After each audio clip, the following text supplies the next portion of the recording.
In his latest term, President Donald Trump has hit the ground running with a mix of bold legislation and ambitious plans for the future.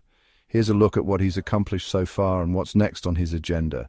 In a virtual address to the World Economic Forum in Davos, Switzerland, Trump laid out his vision for the future, focusing on economic growth, trade reforms, and national security enhancements.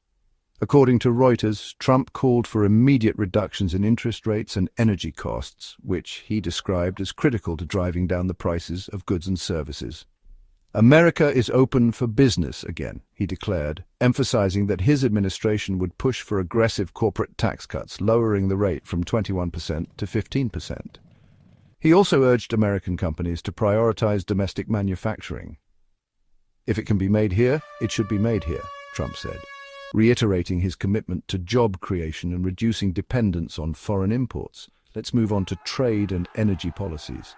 Trump promised to bring down inflation as well as gas prices. As reported by the New York Post, Trump proposed imposing tariffs on countries that manufacture products outside the United States, a move aimed at encouraging global companies to relocate production facilities to the U.S. Additionally, he called on foreign nations to boost oil exports to lower domestic energy prices, which he argued would ease financial burdens on American families. Trump didn't shy away from addressing international security concerns. According to The Guardian, he called on NATO members to increase their defense spending to 5% of GDP, asserting that fairer burden sharing was essential for the alliance's stability. On China, Trump signaled his intention to revisit trade policies and demand greater reciprocity in trade agreements.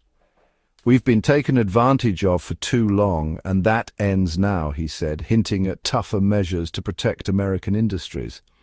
One of the most talked about bills signed by Trump this term is the Laken Riley Act, which mandates the detention of undocumented immigrants accused of non-violent crimes such as burglary and theft.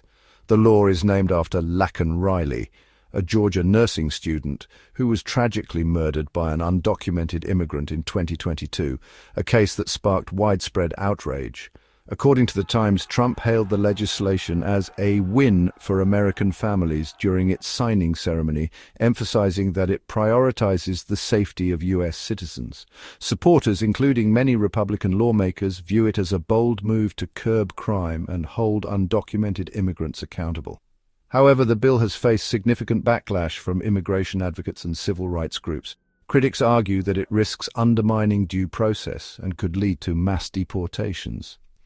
"This is not just about safety, it's about scapegoating vulnerable communities," said an immigration policy expert. The controversy surrounding the law has only heightened the